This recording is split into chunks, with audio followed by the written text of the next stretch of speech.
Welcome to Geetamrit. Bhagavad Gita में जीवन के मूल प्रश्नों का उत्तर मिलता है। मैं कौन हूँ? आत्मा क्या है?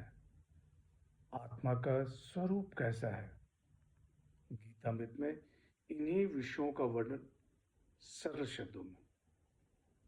Gita is eternal science and researching Gita we get amrit. अहम ब्रह्मास्मि, मैं आत्मा हूँ।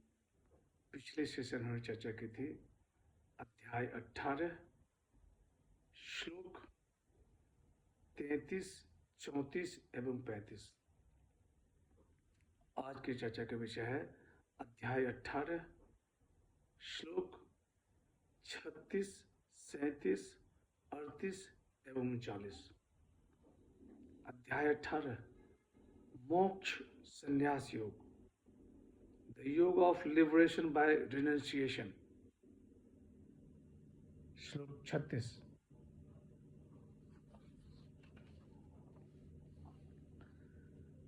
सुखम त्विदानीं त्रिविधम शृणु मे भरतर्षभ, अभ्यासा द्रमते यत्र दुखांतम च निगच्छति।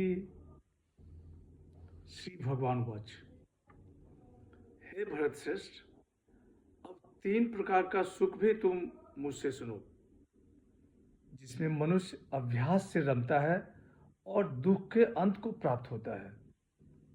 The blessed Lord said, and now hear from me, O best of Bharatas, the 3 kinds of happiness that in which man comes to rejoice by long practice and in which he reaches the end of his sorrow. पहले ज्ञान, कर्म और कर्ता के बारे में बताया गया। आज त्रिविध सुख का वर्णन है। श्लोक 37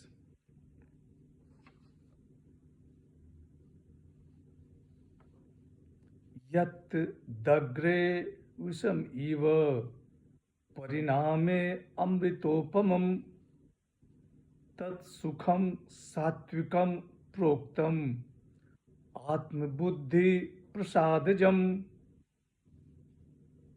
श्री भगवान वाच, हे भरतश्रेष्ठ, वह जो पहले तो विष के समान और परिणाम में अमृत तुल्य होता है और आत्मबुद्धि के प्रसाद से उत्पन्न होता है, वह सुख सात्विक कहा गया है। The blessed Lord said, the happiness which is like poison at first and like nectar at the end, which springs from a clear understanding of the self, is said to be सात्विक। यहाँ सात्विक सुख का वर्णन है। भगवान श्री कृष्ण कर रहे हैं कि हे पार्थ, वह जो पहले तो विष के समान और परिणाम में अमृत तुल्य होता है और आत्मबुद्धि के प्रसाद से उत्पन्न होता है, वह सुख सात्विक सुख है। आत्मबुद्धि प्रसाद जम, born of the purity of one's own mind due to self-realization. It springs from clear understanding of the self. आत्म स्वरूप के अनुभव से उत्पन्न सुख अमृत तुल्य है। जो ऐसा सुख है वह पहले तो विष सदृश दिखता है,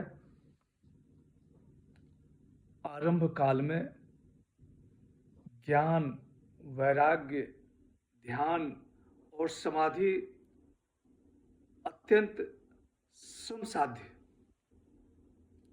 परंतु परिणाम में परिपक्व अवस्था में जब अभ्यास के बल से आत्मस्वरूप प्रकट हो जाता है, तब वह अमृत के समान होता है। आत्मस्वरूप के अनुभव से उत्पन्न सुख अमृत तुल्य, वह सुख सात्विक कहा गया है। After a lifetime devotional practice, its unique sublime nature becomes just like nectar. Such happiness arises solely from self-realization of the soul. श्लोक 38।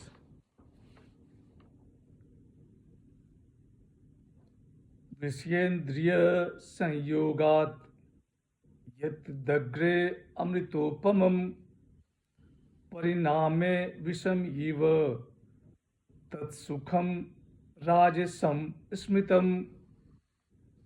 श्री भगवान वाच। हे पार्थ, जो सुख इंद्रियों और विषयों के संयोग से आरंभ में अमृत की तरह और परिणाम में विष की तरह होता है, वह सुख राजस कहा गया है। The blessed Lord said, that happiness which arises from the contact of senses and their objects, and which is like nectar at first, but like poison at end, such happiness is rajasic. भगवान श्री कृष्ण कहते हैं कि जो सुख इंद्रियों और विषयों के संयोग से आरंभ में अमृत की तरह और परिणाम में विष की तरह होता है, वह सुख राजस कहा गया है। श्लोक 39। यदग्रे चानुबंधे च सुखम मोहन मात्मनः निद्रालस्य प्रमादोत्थम तत्तामस्मुदाहृतम। श्री भगवान वाच। हे पार्थ, जो सुख आरंभ में और परिणाम में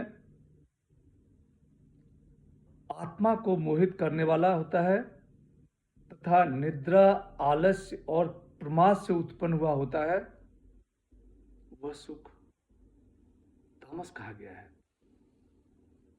The blessed Lord said, that happiness which deludes the soul both at the beginning and at the end, and which arises from sleep, sloth and negligence, that is declared to be tamasic. आगे प्रकरण का उपसंहार करते हैं।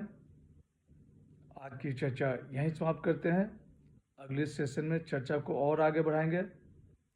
यदा यदा हि धर्मस्य ग्लानिर्भवति भारत अभ्युत्थानम् अधर्मस्य तदात्मानं सृजाम्यहम्।